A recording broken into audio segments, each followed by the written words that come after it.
Welcome to my summary of The Dragon Reborn, the third book in Robert Jordan's Wheel of Time series. I will leave links to my review of this book and to my summaries of the previous books in the video description if you want to check those out. This book opens with a prologue where we learn that the leader of the Children of the Light has ordered that Rand not be killed so that he can be killed later at a more strategic time. But one of the main higher-ups in the Children of the Light is actually a dark friend and has orders to kill Rand immediately. And also that Jarrett Byar still really hates Perrin and is trying to find him and kill him especially. The actual story begins in the Mountains of Mist, where Rand's camp has been kind of hiding out all winter.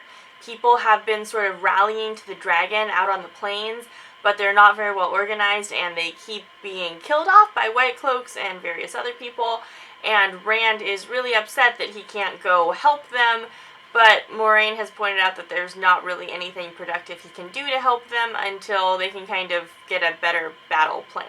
So in the camp we have Rand, Moiraine, Lan, Perrin, Min, Loial, and also a bunch of Shienarans who have been following them since Rand's victory at the end of the last book.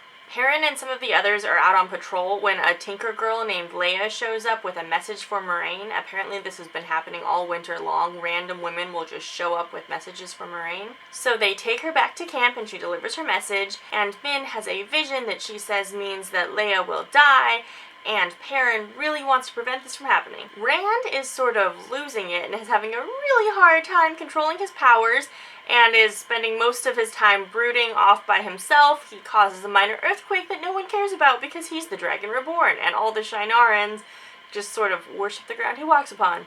That night, Trollocs attack the camp, and Perrin tries to save Leia, but she is still killed, and he does end up summoning the wolves to come fight with them, but nobody really realizes that Perrin did this except for the people who already know about his wolf powers, and all the Shienarans just take this as another sign that Rand is the Dragon Reborn. Rand tried to use the one power during this fight, but it wouldn't work for him, and so he feels fairly useless, and he runs away in the middle of the night. He's been dreaming of the sword Kalendor, and he is going off to go find it. And when they find his runaway note, Moiraine asks everyone about their dreams. Apparently she and Lan always shield their dreams, so they don't know if the community is having communal dreams. But I guess everyone in the camp has been dreaming of this sword Kalendor, and I can tell it's either because Rand has the one power, or because he's so strongly Targaryen, something like that. His dreams get projected onto everyone else. So Moiraine, Lan, Loial, and Perrin all set out after Rand. Everyone else wants to come too, but the Shienarans have to stay behind because there are too many of them, and Min has to go tell the White Tower what is happening, so she leaves for the White Tower, not to be seen again for the rest of the book. But before she leaves, she tells Perrin she has just seen some new things about him. An Aiel man in a cage will change his life, and she sees a female falcon and hawk perched on his shoulders. So Perrin and his little group spends the rest of the book basically trying to keep up with Rand. They follow him through a bunch of different little towns, and basically every place they come to is really strange. There's been a series of weddings, or every well has gone dry, or there's been plentiful rains or water coming from the wells all of a sudden. Everybody has had strange dreams. There have been freak fires that have burned the whole town down. Basically, everywhere Rand goes, he's so strongly Targaryen that sort of chaos follows in his wake. And sometimes it's good and sometimes it's bad. And when they get to the town of Jara, an innkeeper called Simeon asks Moiraine for her help healing one of his relatives. And that relative is like Perrin. He is a wolf man person, but he has kind of gotten too much into being a wolf and he can't remember that he's human, so Moiraine tries to heal him, but she says there's nothing human left about him. He is just basically mentally a wolf now. And so Perrin lets him go, and he runs off into the forest to live out the rest of his life as a wolf man. Perrin is very unsettled by this because he does not want to wind up like that guy.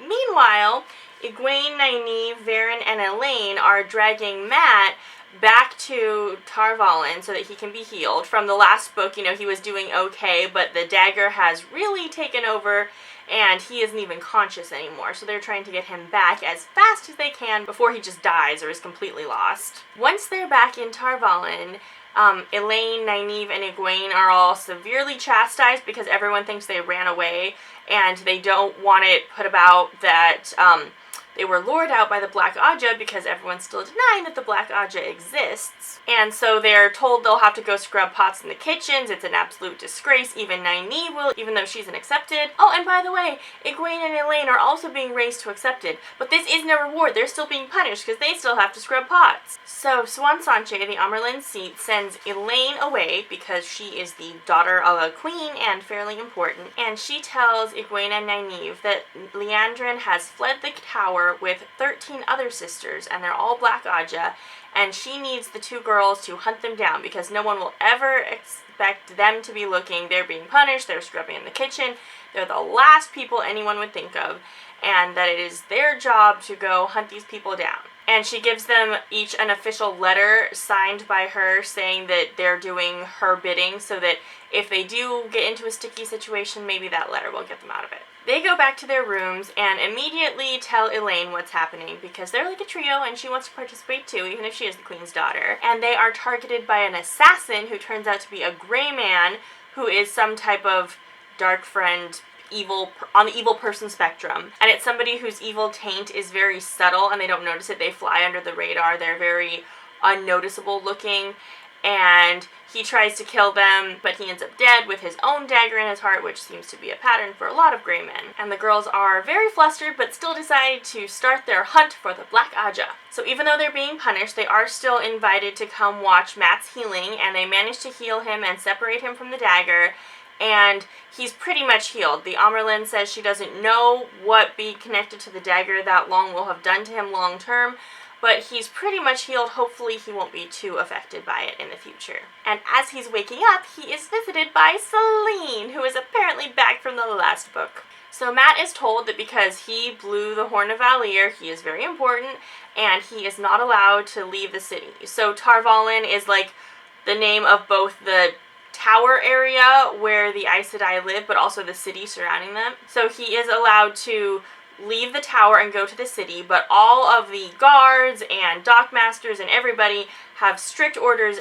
not to let him leave the general area on the order of the Amerlin seat herself. So Varen summons Elaine and gives her documents about all of the Black Aja so that can kind of help with their quest. She also gives her a ter'angreal, which is a ring that will enhance her powers, because everyone is kind of guessing that Egwene might be a dreamer. She's had some very sort of prophetic seeming dreams. So this particular ter'angreal that is shaped like a stone ring that's kind of multicolored is to help you connect with the world of dreams, which is called Teleran Riyadh. So before Egwene can even hide these things in her room, she is summoned to go be raised to an accepted. And so she has to leave all these important documents and the ring lying in a bundle with her clothes while she goes through the whole ceremony, and just really hope that none of the other sisters see what she has. And the ceremony goes a little bit wrong because they use special magical elements. I think it might be another ter'angreal that they use to walk through and do the raising to the accepted ceremony.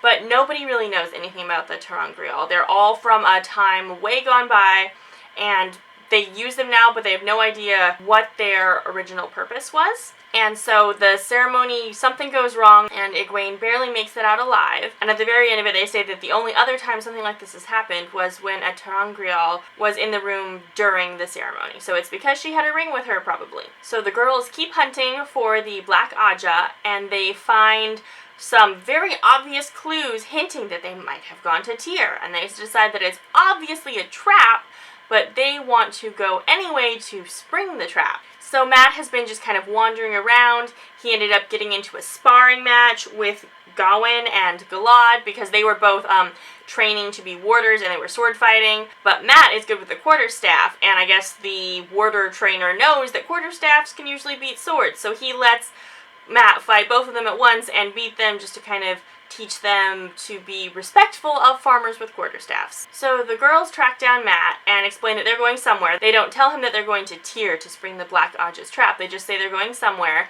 and they get him to send a letter to Elaine's mother, because Morghese was very, very mad when Elaine disappeared in the last book, and she's thrown out her Aes Sedai counselor, and she's barely speaking to the White Tower, and she's just very angry, so Elaine figures sending a letter to her will help make it better.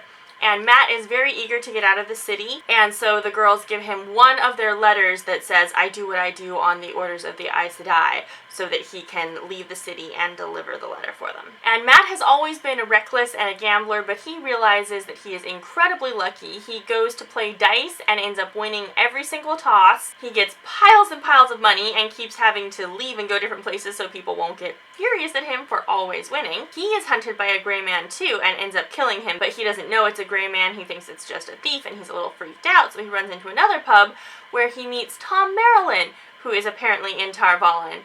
And Matt convinces Tom to come with him to Camelin to deliver the letter to Queen Morghese. So they board a ship called the Grey Gull, and once they're on the ship, a bunch more gray men come in to try to attack them, but Matt and Tom manage to fight them all off and convince the crew of the ship that they just saved the entire ship from criminals. And now we go back to Perrin's story. He has just arrived at the town of Remen, where a group of hunters for the Horn have saved the town from the attack of Aiel men. They managed to capture one of these Aiel, and he is in a cage, just like Min's prophecy said. So Perrin can't stand to see anybody in a cage, especially because he's thinking that he might end up there, because of the whole wolf thing. So he goes out in the middle of the night and breaks the Aiel out with basically just brute strength, and then a bunch of white cloaks show up, and he and the Aiel fight them off, though they are seen by a girl who was watching Perrin earlier when they were at the inn. Perrin tells Lan what happened, and they all decide to flee in the middle of the night. They board a ship called the Snow Goose,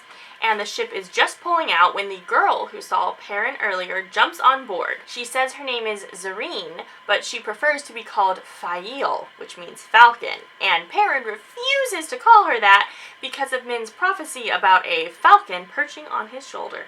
Egwene, Nynaeve, and Elaine are also on a ship at this point in time called the Blue Crane, and they are just sort of sailing past Cairhien when the ship gets stuck. There was wreckage from another ship and it gets hung up on it, so they decide to go ashore, even though there's kind of a war going on in this general area, and just walk to the next town and catch a boat there.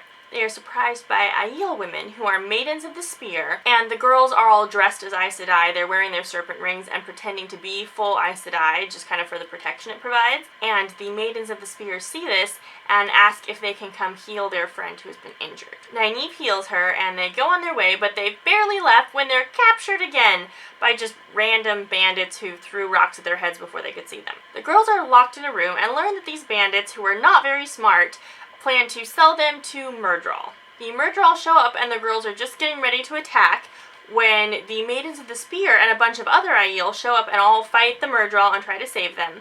And the girls join the fight, and Nynaeve uses balefire to completely defeat the Myrddraal. The Aiel accompany them as far as the next town. The girls are on horses. The Aiel can just run alongside on foot, and then they go their separate ways. Meanwhile, Matt and Tom have arrived in Arengil, where they can only find room in a stable. There are no resources, all the inns are full, there's hardly any food, and so they had to pay a ridiculous amount of money just to stay in this stable, and they're all getting ready to bed down for the night when a woman shows up and tries to sleep there too. She is being chased by some angry ex-co-workers who are trying to kill her, so Matt swoops in and saves her. She says her name is Aludra, and she is run away from the Guild of Firework Makers, and so she gives Matt a bundle of fireworks in exchange for saving her. So in the meantime, Perrin, Moiraine, Lan, Loial, and Zarine have all arrived in Ilion. Zarine insists that she is going to follow them, and Moiraine says that if she is, she has to promise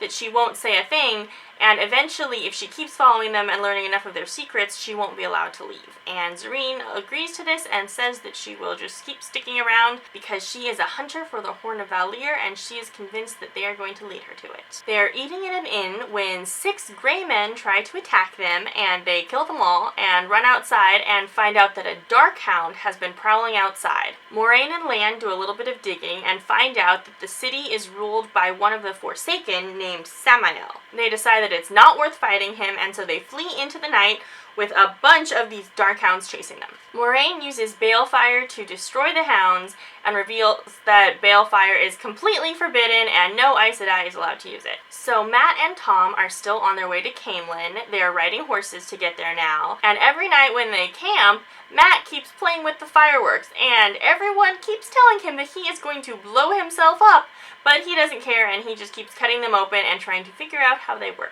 Once he gets to Caemlyn, he manages to annoy the guards and can't actually get into the palace, so he decides to climb over the wall just like Rand did in the first book and deliver the letter that way. While he's hiding in the garden, he overhears that the Queen's new advisor, Gabriel, is really planning to murder Elaine and Nynaeve and Egwene just because they happen to be standing next to her. So Mat goes ahead and delivers Elaine's letter to Morghese, but doesn't tell her about Gabriel's plan because Morghese is clearly very much infatuated with him. So he decides that it's a better idea to just go try to save the girls himself. The girls have taken the ship Darter to Tyr at this point, and they decide that it's not safe for them to stay at an inn because the Black Aja sisters will probably be looking for them at inns. So Nynaeve makes friends with a wisdom named Mother Gwenna or Alien. And Mother Gwenna knows a thief catcher named Julian Sandor, and so the girls hire him to try to find the Black Aja but not do anything. They give them this whole story about how they stole something, and which they did, but that's leaving out quite a few details. So Mat arrives at Tyr on the ship Swift and starts searching everywhere he can for the girls. Perrin's group also arrives at Tyr, and they stay in an inn that is right next to a blacksmith shop. So Perrin goes over and does some blacksmithing, which he really missed because he hasn't done it since he left the Two Rivers. Moiraine and Lan find out that the Forsaken Balal is ruling Tyr, and they think that he is going to be waiting in the stone where the sword Kalendor is to try to attack Rand or somehow trick him into doing something stupid. Julian Sandor finds the Black Aja, but they put some kind of a spell on him to make him obedient, and he turns the girls over to the Black Aja, and they are promptly kidnapped. Tom has gotten a bit of a cough at this point, so Mat tries to take him to a healer, and it turns out he picks Mother Gwenna, and Mother Gwenna tells him that the girls have been kidnapped, and Mat decides that he is going to go into the stone and rescue them. Moiraine has gathered her group and says that she and Lan are going to go fight Balal, and everyone else should stay there. And they're just getting ready to go into this room they had planned for conferences and talk about it when Zarine walks in first and is put under a spell cast by a hedgehog ter'angreal that the Black Aja have left for Moiraine. And so Moiraine says there's nothing she can do about it right now. She's going to go fight Balal. So Perrin decides to rescue Zarine on his own and has Loyal kind of guard his body because he'll be unconscious. Because Perrin has been having wolf dreams this whole book and a little bit before this book even, and he's been trying to block them out. But the wolf dreams take place in Teleron-Riyadh, and so he thinks that because of his special wolf abilities, he'll be able to go in and rescue Zarine and drag her out. So Perrin charges into the room and is immediately knocked out by the spell too, which puts him in Teleron-Riyadh, and he starts searching and trying to save Zarine, his falcon. So Mat is kind of scoping out the stone, trying to figure out how to get in and rescue the girls, when he bumps into a bunch of Aiel, and they're all trying to get in because they are following Rand and know that Rand is going to go in there and try to get Kalendor. And then Sandor wanders in too because he's feeling very guilty about betraying the girls and the spell is sort of wearing off. So the Aiel decide to leave them alone, and Mat teams up with Sandor to try to go save the girls. He's been studying the fireworks a lot, and he knows that they make a loud noise and a bright light, and he decides that that would be pretty distracting.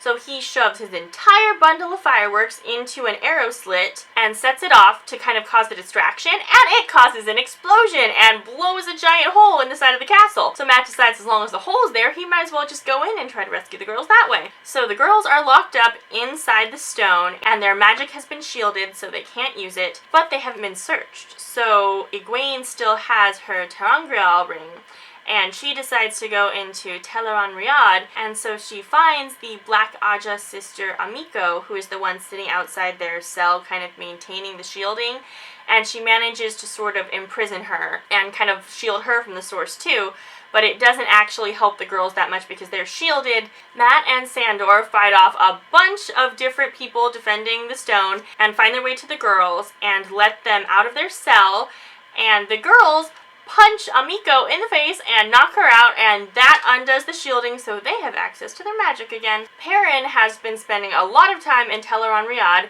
and finally manages to save Zarine, though he does get attacked by like a million ravens and they do scar him and injure him horribly. But he's still victorious. He manages to save Zarine, who he agrees he will now call Fael. And so they both wake up back at the inn and the hedgehog is broken in half.